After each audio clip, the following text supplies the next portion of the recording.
Дневник на Телевизија Плюс. Останете со нас, започнуваме по кратките најави. Подобри услови за работа на судот и обвинителството. Вредни донации од мотоклуб Мечки.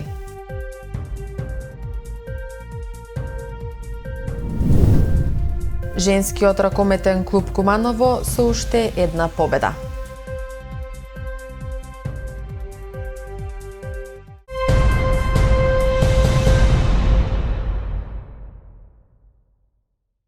Подобрени се условите за работа на Кумановскиот суд и јавното обвинителство, тврдат надлежните на овие две значајни институции.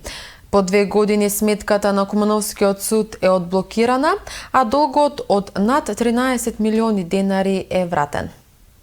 Значително се подобрени условите за работа на Основен суд Куманово, но и Основното јавно обвинителство, тврдат надлежните на овие две институции. По 2 години сметката на Кумановскиот суд е одблокирана, а долгот од над 13 милиони денари е вратен. Кумановскиот суд во моментов функционира безпрекорно, без никаков долг, информираше председателката на судот, судијката Снежана Манев. Таа нагласи дека пофалби за работата на Кумановскиот суд упатил и Врховниот суд и Судскиот совет, со оглед на фактот што вработените навремено го совладуваат приливот на нови предмети. Последниве 2 години доста е вложено и во подобрување на условите за работа. Целосно се санирани сите тоалети, заменети се дотраените прозорци и врати, набавена е нова компјутерска опрема, мебел како и службено возило. Председателката на судот е задоволна што Судскиот буџетски совет дал подршка за исклучителна промена на ликот на оваа институција, како трет најголем суд во државата. Сите сали во судот функционираат како и системот за тонско снимање. Ни недостига само еден систем, но во преговори сме и тој да го набавиме. Очекуваме да се распише тендер за набавка на нова компјутерска техника. Имаме на располагање 1,5 милиони денари, а тендерот е завршен и се чека испорака и на нова метал детектор врата, раскажа судијката Манев. Што се однесува до Основното јавно обвинителство Куманово во договор со Кумановскиот суд, тие одсега ќе функционираат на последниот кат од зградата. Главната јавна обвинителка од Куманово, Теута Бедиу Рамадани, истакна дека на тој начин делумно е решен проблемот со просторот.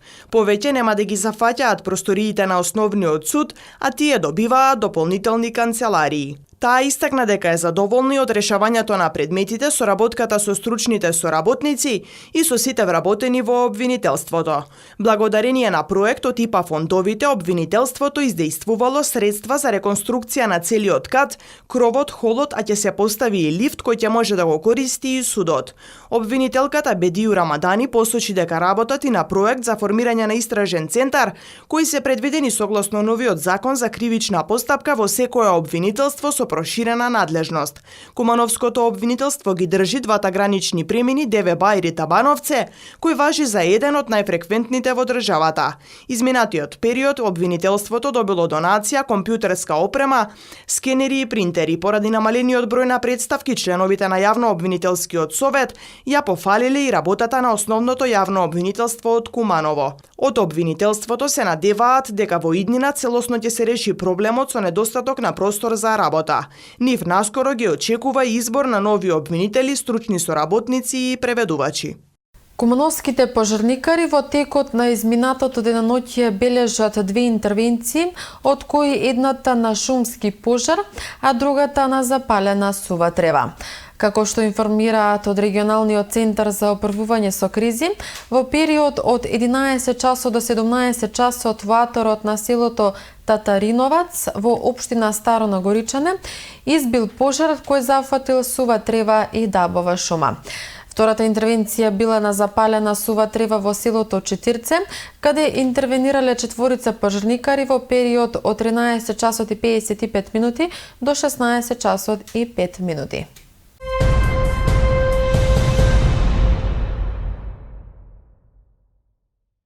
Мотоклуб Мечки во рамките на своите хуманитарни активности обезбеди вредни донации за Кумановската болница и за домот за стари лица. Интерното оделение во јавната здравствена установа доби ехоапарат, а Зафир Сајто е подновен со 50 на електрични кревети. Интерното оделение во Кумановската болница доби нов ехо апарат, операционата сала нови професионални светла, а домот за стари лица 50 на електрични кревети, донација од мотоклуб Мечки, информираа денеска надлежните. Ехо апаратот во јавната здравствена установа веќе е во употреба, посочува директорката Снежана Захариева. Конкретно сега добивме нешто што исклучително ни е потребно во овој момент, а тоа е ехо апарат, значи за еходиагностика на абдоминални и други органи. Во употреба е, веќе сме го пуштиле во функција и истиот е во моментот на оделот за интензивна нега на интерното оделение. Исто така добивме и светла за операциона сала, кои што ќе бидат ставени во сала број 5, операциона сала, која што обично се користи за локални хируршки интервенции, таму во моментот имаме најслабо светло. Истите во моментот чекаат, значи, да бидат инсталирани, затоа што сепак треба стручно лице за тоа, но се не само употребливи, туку се и мощне, добри и ќе ни користат. Уште еднаш благодарност и за соработката со директорот за Дом за стари лица, бидејќи ова беше една заедничка акција, мотоклуб Мечки, ние, Дом за стари лица. Захариева вели дека нивната соработка е доказ дека со заеднички сили може многу да се направи, надевајќи се дека и во иднина болницата ќе биде дел од хуманитарните активности на мотоклуб Мечки. Последната донација од клубот за болницата била во 2014 година, која се состоела од апарат за анестезија, болнички кревети, количка за пациенти со отежнато движење. Голем дел од донираните електрични кревети во Домот за стари лица Зафир Сајто исто така се ставени во употреба, информира директорот Дејан Стојановски. Ние веќе половина од тие кревети кои што ги добивме, се работи за 47 електрични кревети, веќе ги ставивме во употреба, значи тие се употребливи. Се разбира дека со сопствени средства многу тешко или готово е невозможно било да ги обезбедиме како такви. И овдека би сакал да нагласам дека не е ова единствена донација, туку мотоклубот Мечки исто така во 2014 година исто има донирано во Домот за стари лица и јас апелирам по нивниот пример на некој начин сите здруженија од било кој тип невладини организации, значи од Куманово и од регионот, на некој начин да го следат овој пример на овие наши сограѓани. Мотоклуб Мечки донациите ги обезбедува како член на Европското здружение на моторџи, организацијата Евробајкер со седиште во Бремен, Германија, која што е потпомогната од камионџи. Во Хрватска се сретнавме со организацијата Евробајкер, која е на европско ниво здружение на бајкери, потпомогната од здружение на камионџи. ББХ секторот за донација се вика Бајкер Бруми Хилфе. Преку нив реализиравме една донација за Кумановската болница, дневен центар за лица со посебни потреби и Дом за стари лица Зафир Сајто во 2014 година. После тоа имаме реализирано за душевна болница во Охрид, во Демирхисар, градска болница и костозглобна болница во Охрид и еден камион школска опрема за училиште Барем Шабани во Куманово во 2017 година. И сега ова ни е трета соработка со нив, но меѓу другото ние сме таму во тоа здружение Евробајкер и се трудиме и работиме, тоа е годишна акција каде што се движат од 15 до 25 шлепери, претежно болничка опрема. Организацијата, централниот дел на организацијата се наоѓа во Бремен, во Северна Германија. Ти имаат соработка со 1400 болници на ниво на Германија и од тука се набавува опрема. Ние претежно одиме во скаутинг тура како што бевме јас и Синиша во Ниш и во Велико Трново пред една недела. Имаме состаноци со градски власти и со болниците и бараме да видиме што им е на нив потребно, за да добијат правилниот дел од опрема. И потоа, од сега стартува собирање, има голем магазин во Германија, каде што од сега, преку тие 1400 наши соработници болници од Германија, ние пробаме да надбавиме се што е потребно за тој дел на болницата. Според редовната програма на организацијата Евробајкер, следната донација ќе се случува од 19 до 29 мај наредната година во Велико Трново, Бугарија и во Ниш и Бачка Паланка, Србија. Директорката на Општинското основно училиште Браќа Миладиновци, Марина Манојловска е една од најдобрите просветни работници во Македонија, прогласена од Сојузот на просветни работници по повод Меѓународниот ден на учителите. По тој повод Манојловска утре вечер гостува во емисијата Став. Ви благодарам за честитките. Предпоставувам дека секоја награда доделена од фелата значи многу за оној кој ја добива. Се надевам дека она што беше моje CV и предпоставувам дека предизвикало некои одредени реакции кај комисијата која одлучила да Марина Манојловска биде еден од најдобрите просветни работници во Република Северна Македонија. И предпоставувам дека тоа е посебна чест и задоволство лично за мене, која предпочитам дека наградите треба да бидат секогаш во вистински раце, од проста причина затоа што тоа мотивира и дава насоки и желби за подобро и за поуспешно воспитно-образовен процес во нашата Република Северна Македонија. Сдружение за планинарење и заштита на планината Козјак 2013 во недела ќе ја реализира 6-та поред традиционална клубска акција која е од меѓународен карактер. Акцијата ќе биде на линијата Пилинце, Враготурце, Врв, Китка, Големи уши, започнувајќи од 7:30 пред меморијалниот центар на Аснон во Пилинце, завршувајќи околу 16 часот. На акцијата се очекува да учествуваат околу 150 до 200 ученици од градот, државата, но и Србија и Бугарија, а истата се организира во чест на државниот празник 11 октомври.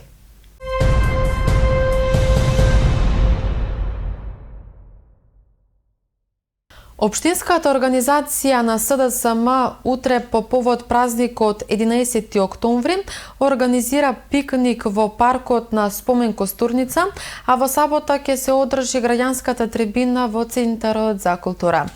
И на двете активности ќе присуствува премиерот и председателот на СДСМ Зоран Заев, соопшти денеска председателот на СДСМ Куманово Мартин Костовски.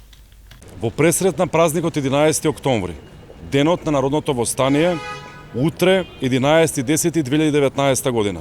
Ве покануваме на традиционален пикник во организација на Општинската организација на Социјалдемократскиот сојуз Куманово со почеток во 10:30 часот на малото фудбалско игралиште на Споменик Костурница со пригодна празнична програма. На пикникот ќе присуствува премиерот Зоран Заев и делегација од највисокото партиско раководство. Воедно, почитувани наши сограѓани, сакам да ве поканам на ден 12.10 сабота во Центар за култура Трајко Прокопиев со почеток во 13 часот на трибина која е со работен наслов пресек на 2-годишното работење на владата на Република Северна Македонија, каде своје излагање ќе има премиерот на Република Северна Македонија Зоран Заев, вице-премиерот и подпредседателот на Социјалдемократскиот сојуз Оливер Спасовски, како и градоначалникот на општина Куманово Максим Димитриевски. Ве покануваме да присуствувате на трибината и да земете учество со своја сугестија или критика, кои се од голема важност зашто сите чврсто одиме на прав пат.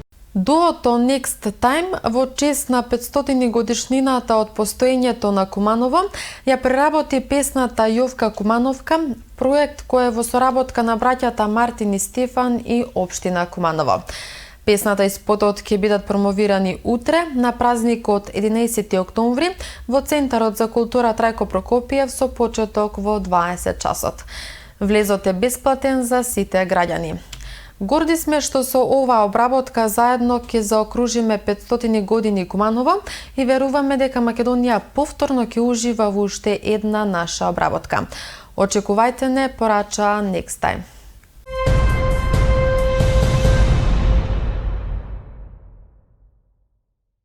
Женскиот ракометен клуб Куманово продолжува да реди победи. Кумановки овој пат славеа на домашен терен против екипата на Пелистер. По 4 кола Куманово не бележи пораз и е на врвот на табелата заедно со екипата на Металург, со која имаат ист број бодови. Со резултат 42 наспроти 23, ракометарките на Куманово вчера на домашен терен остварија убедлива победа против некогашниот најголем ривал во женската ракометна лига Пелистер. Својата доминација во играта избраничките на тренерот Симе Симовски ја прикажаа уште во првиот дел од средбата, кога откако го отворија надпреварот не дозволија во ниту еден момент битолчанки да се доближат до нивното водство. Првиот дел од средбата заврши со резултат 23-16, со што Кумановки веќе во второто полувреме влегоа релаксирани. Рутинската игра на ЖРК Куманово и во вториот дел од средбата само ја покажа подготвеноста на тимот за освојување нови успеси оваа сезона, ако се земе предвид фактот дека токму Пелистер беше еден од најголемите ривали во изминатите сезони. Со 10 реализирани погодоци на ефикасна од редовите на Куманово, а воедно и поентер на мечот беше Леонида Гичевска. Зад неа со 6 гола на листата стрелци се впиша Ана Шарановиќ, а по еден гол помалку имаа Медеја Чокели и Васка Глигориадис. Кај гостинскиот состав со 8 погодоци на ефикасна беше Марија Анчева. Супер поминавме, повеќе бевме фокусирани секако на одбраната, потоа на нападот, прво тоа се гледа секогаш. Мислам дека добар резултат извадивме и се надеваме понатака на повеќе постигнати успеси. Секогаш може подобро од играното. Се надевам дека понатака ќе изиграме како што треба исто, ќе покажеме добар резултат. Надпреварот беше добар, победивме, се надевавме на оваа победа, изигравме добро. Повеќе акцент дадовме во одбраната затоа што со одбрана се победува еден меч. Искрено според мене беше малце потешко да се изигра против мојот матичен клуб, но се одвиваше добро надпреварот. По 4 кола Куманово не бележи пораз и е на врвот на табелата заедно со екипата на Металург, со која имаат ист број бодови. Следниот меч Кумановки повторно го играат на домашен терен против составот на Чаир. Во продолжение вестите од Македонија. Основното јавно обвинителство за гонење на организиран криминал и корупција денеска поднесе обвинение против Бојан Јовановски, Катица Јанева и Зоран Милевски Кичеец, осомничени во случајот Рекет, како што се наведува во соопштението од јавното обвинителство. Прво обвинетиот се сомничи дека сторил кривично дело, перење пари и други приноси од казниво дело, а другите две лица за примање награда за противзаконито влијание. Второ обвинетото лице се товари дека сторило и кривично дело злоупотреба на службена положба и овластување. Со обвинителниот акт од Основниот кривичен суд Скопје е доставен и предлог за продолжување на изречените мерки за обвинетите. Агенцијата за храна и ветеринарство во пратка по потекло од Шпанија утврди присуство на вирусот африканска свинска чума. Пратката е во вкупна тежина од 21 тони 312 килограми. Не представува опасност бидејќи воопшто не е пуштена во промет. Веднаш е земена мостра, испитана е и денеска со сите преземени биосигурносни мерки ќе биде уништена. Ова денеска го изјави директорот на Агенцијата за храна и ветеринарство Зоран Атанасов, кој рече дека пратката по потекло од Шпанија е внесена во регион во Бугарија, кој е слободен, и оттаму преку граничниот премин Деве Бајре влезена во Република Северна Македонија и е откриена при спроведувањето превентивна мерка земање примерци од секоја пратка од животинско потекло, поточно која потекнува од свинско месо од земјите во кои веќе е прогласена болеста африканска свинска чума и слободните региони кои ја имаат прогласено. Атанасов посочи дека за пратката ќе ја известат Светската здравствена организација за заштита на животните, како и Европската унија. Бугарското народно собрание денеска усвои декларација со која се предвидува Бугарија да даде целосна поддршка за отпочнување на преговорите за членство на Македонија и Албанија во Европската унија. Во декларацијата се наведува дека Бугарското народно собрание е посветено на проширувањето на Европската унија и на процесот на стабилизација и асоциација на Македонија и Албанија. Во документот се нагласува дека европската интеграција нема да биде на штета на искривување на историските настани, документи и артефакти, како и на улогата и ставовите на лицата од бугарската историја. Со декларацијата Софија го повикува Скопје да го спроведува ефикасно без одлагање и со добра волја договорот за пријателство, добрососедство и соработка, што беше потпишан од премиерите на двете земји Бојко Борисов и Зоран Заев на 1 август 2017 година.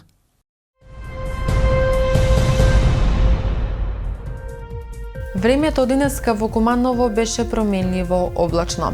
Максималната температура се искачи до 28 степени, а минималната беше 13. За утре метеоролозите најавуваат сончево време. Дневната температура ќе достигне до 24 степени, а утринската ќе биде до 15. И тука е крајот и на вечерашниот дневник. А вие, почитувани гледачи, во продолжение проследете го извештајот од Државната лотарија на Македонија. Довидување и убава вечер.